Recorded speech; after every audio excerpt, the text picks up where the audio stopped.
नमस्कार. एकंदरीतमध्ये आपलं मनपूर्वक स्वागत. गोव्यात आज काय काय घडलं आणि कुठल्या बातमीची चर्चा आहे कमीत कमी वेळेमध्ये या बुलेटिनमधून तुमच्या समोर आणण्याचा आमचा नेहमी प्रयत्न असतो. आजही आम्ही तुम्हाला अशा काही निवडक महत्त्वाच्या बातम्या दाखवणार आहोत. सुरुवातीला अगदी थोडक्यात काही बातम्या सांगतो.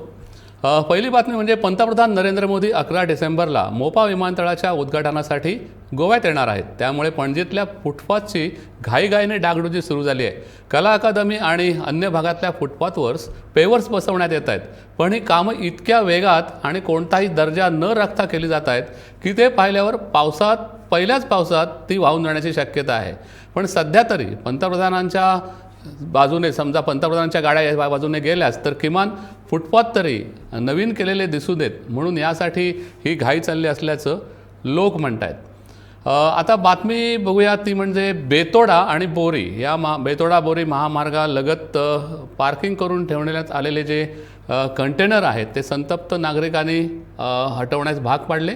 या पार्किंग केलेल्या कंटेनर्समुळे वाहतूक नेहमी या भागात ठप्प होते, शिवाय इथे अपघातांचं प्रमाणही वाढतं आहे. त्यामुळे यासाठी अनेक वेळा पोलिसांकडे आणि वाहतूक विभागाकडे तक्रारी करण्यात आल्या लोकांनी, परंतु त्याकडे कोणतीही दखल पोलिसांनी घेतलेली नाही. त्यामुळे आता हे कंटेनर वारंवार उभे जर इथे झालं तर संबंधित ट्रक चालकांवर परिवहन विभागाकडून कडक कारवाई करण्यात यावी अशी मागणी आता स्थानिकांनी केली आहे. आता बातमी आहे वीज मंत्री सुदीन ढवळीकर यांनी दिलेल्या सल्ल्याची. गोव्याची लोकसंख्या आहे 15 लाख, पण गोव्यात गाड्या आहेत जवळपास 20 लाखापेक्षाही जास्ती. त्यामुळे गोव्यात प्रदूषण वाढतं आहे. यासाठी लोकांनी आता ई व्हेकल्स वापरावीत, गॅसवर चालणारी वाहनं वापरावीत किंवा सौर ऊर्जेवर चालणारी वाहनं वापरावीत असं ढवळीकर यांनी म्हटलं आहे. पणजी महापालिकेने मंगळवारी पालिकेच्या दैनंदिन गरजांसाठी लागणाऱ्या वस्तूंची जी वाहतूक केली जाते ती वाहतूक करण्यासाठी वाहनं सुरू केलीत. कचरा उचलण्यासाठी जी वाहनं आहेत तसंच महापालिकेच्या इतर कामांची उद्घाटनही यावेळी ऊर्जा मंत्री सुदीन ढवळीकर यांनी केली आहेत. आणखी काही महत्त्वाच्या बातम्या आपण पाहणार आहोत, पण त्याआधी पाहूया कुठच्या बातम्या झाल्यात आजच्या हेडलाईन्स. कळंगूटमध्ये सुरू असणाऱ्या बेकायदेशीर डान्स बारवर ग्रामपंचायतीने घातली धाड. किंग प्रीमियम आणि डेव्हिल हे दोन्ही डान्स बार केले सील.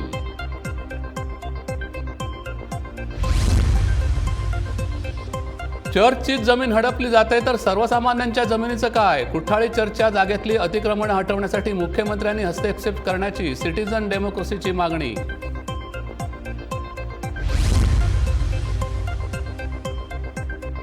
गोव्यातल्या जमीन हडप प्रकरणात मोठ्या प्रमाणात मनी लॉन्ड्रिंग झाल्याचं एसआयटीच्या तपासात उघड. ईडी करणार पुढचा तपास.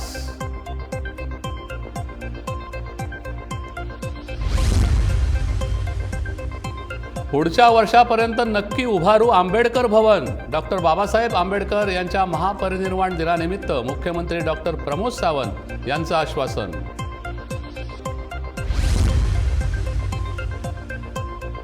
ई-व्हिसावरची बंधनं हटवली. इंग्लंडहून भारतात येण्यासाठी पर्यटकांना पूर्वीप्रमाणेच उपलब्ध होणार ई-व्हिसा.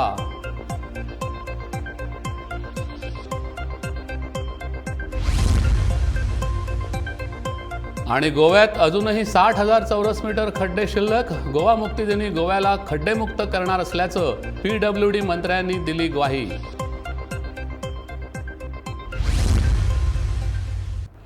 आता बातमी बघूया स्मार्ट सिटी व्हायला निघालेल्या पणजीची.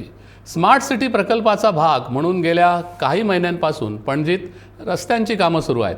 पण हे काम अतिशय संथ गतीनं सुरू असल्यामुळे पणजीतली वाहन व्यवस्था तर कोलमडून गेलीच आहे, पण ऐन पर्यटन हंगामात अनेक व्यवसायांवर याचा परिणाम झाला आहे. महापालिका म्हणते थोडी कळ अजून सोसा. बघूया हा एक खास रिपोर्ट.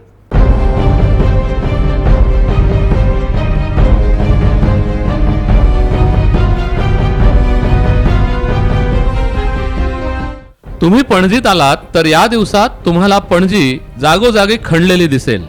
कुठे रस्ते केले जात आहेत तर कुठे पाईपलाईन टाकली जाते आहे तर कुठे अंडरग्राऊंड केबलिंगचं काम सुरू आहे. कारण काही दिवसांनी पणजी स्मार्ट सिटी होणार आहे. पण गेले अनेक दिवस हे काम संथ गतीनं सुरू असल्यामुळे पणजीतली वाहतूक व्यवस्था तर कोलमडली आहेच, शिवाय अनेक रस्ते बंद केले गेल्यामुळे ऐन पर्यटन हंगामात इथल्या व्यवसायांवरही परिणाम झाला आहे. त्यामुळे हे काम तातडीने पूर्ण करा अशी मागणी हॉटेल चालक मालक संघटनेने केली आहे.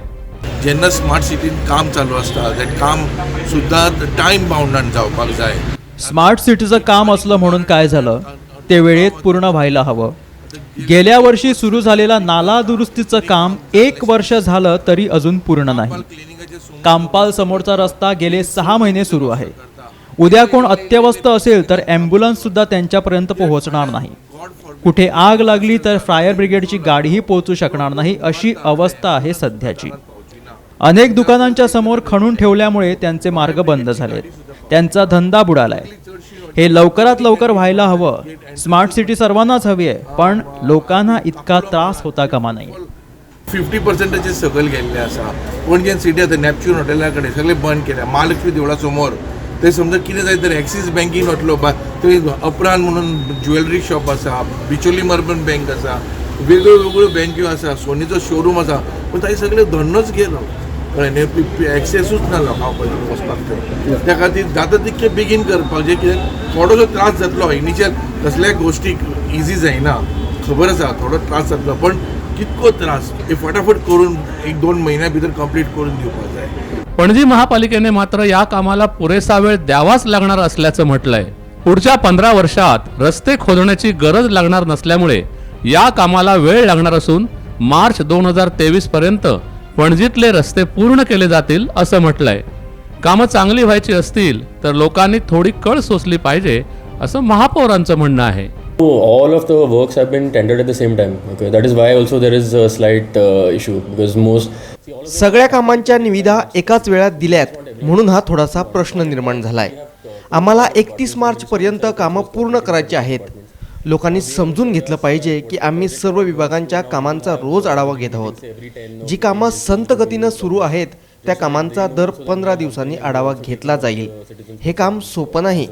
आम्ही लोकांना एवढाच विश्वास देऊ इच्छितो की पुढच्या 15 वर्षांसाठीचा हा विकास आहे, 1 आणि 2 नाही. त्यामुळे थोडा वेळ द्यावाच लागणार. for the future of the city also, for the next 15 years there is no need to break any of our roads. Each of these roads along these stretches will have their own utility ducts. All the wiring will be moved there, underground cabling, water pipelines, sewage, everything will be there. So now you don't have to unnecessarily break the roads every time you need to lay a sewage line or electricity line. जवळपास 936 कोटींपेक्षा जास्त खर्चाच्या या प्रकल्पाला 2017 मध्ये मान्यता मिळाली. पण हे काम सुरू व्हायला 3 वर्षांहूनही अधिक काळ गेला. यामध्ये भूमिगत वीज वाहिन्या आणि सांडपाणी व्यवस्था तर आहेच, शिवाय रुंद रस्ते, अत्याधुनिक सिग्नल व्यवस्था, इंटरनेट व्यवस्था आणि अन्य सेवा प्रकल्पांचाही समावेश आहे. एवढं सगळं करूनही पणजी स्मार्ट सिटी झाली तरी दरवर्षी पावसाळ्यात पणजीत भरणाऱ्या पाण्यापासून नागरिकांची सुटका होईल का, याबाबत शंकाच आहे. उपेंद्र नाईकसह ब्युरो रिपोर्ट, गोमंतक टीव्ही.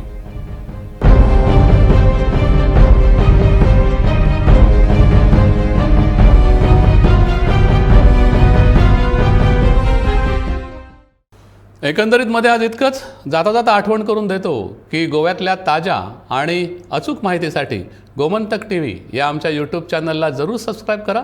तसंच दैनिक gomantakTV.com या आमच्या वेबसाईटलाही फॉलो करा. तसंच आमच्या फेसबुक पेजलाही फॉलो करा. धन्यवाद. उद्या पुन्हा भेटूया. शुभरात्री.